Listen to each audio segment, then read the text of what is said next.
നമുക്കിന്ന് ഈ തിളങ്ങുന്ന ചിലന്തിയെപ്പറ്റി നോക്കിയാലോ. ഇവയുടെ ശാസ്ത്രീയ പേര് പൊയസീലോതേരിയ മെറ്റാലിക്ക. അതുപോലെ ഇവയെ സാധാരണ അറിയപ്പെടുന്നത് ഗൂട്ടി സാഫയർ, ഓർണമെൻ്റൽ ഡാരറ്റൂല, മെറ്റാലിക് ഡാരറ്റൂല എന്നീ പേരുകളിലാണ്.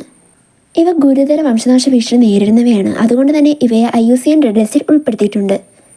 ഇവയ്ക്ക് തിളങ്ങുന്ന കൊബാൾട്ട് നീല നിറത്തിലുള്ള ശരീരവും അതുപോലെ കാലുകളുമാണുള്ളത്.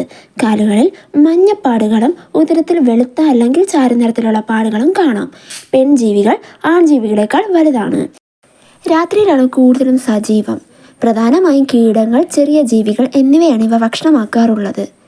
മറ്റു പല ഡാരൻറ്റുകളെ അപേക്ഷിച്ച് നോക്കുമ്പോൾ ഇവയ്ക്കാണ് കൂടുതൽ പ്രധാനമുള്ള വിഷമുള്ളത്. ഇവയുടെ കടിയേറ്റാൽ കടുത്ത വേദന, വീക്കം, പേശിവലിവ് ഉണ്ടാകാം. എന്നാൽ സാധാരണയായി ജീവന് അപകടമാകാറില്ല. എന്നിട്ടും ഈ അപകടകാരികളെ പെറ്റായി വളർത്തുന്നതിൻ്റെ കാരണം ഇവയുടെ കളറും അതുപോലെ ഇവ ഇത്ര റെയർ ആയതുകൊണ്ടാണ്. എന്നാലും ഈ വളർത്തുന്നവരുടെയൊക്കെ ധൈര്യം സമ്മതിക്കണം. Thanks for watching my video. Video ഇഷ്ടമായാൽ ലൈക്കും സബ്സ്ക്രൈബ് ചെയ്യാൻ മറക്കല്ലേ. അതുപോലെ വീഡിയോ ഇഷ്ടമായോ ഇല്ലെന്ന് കമൻറ്റും കൂടെ ചെയ്യുക.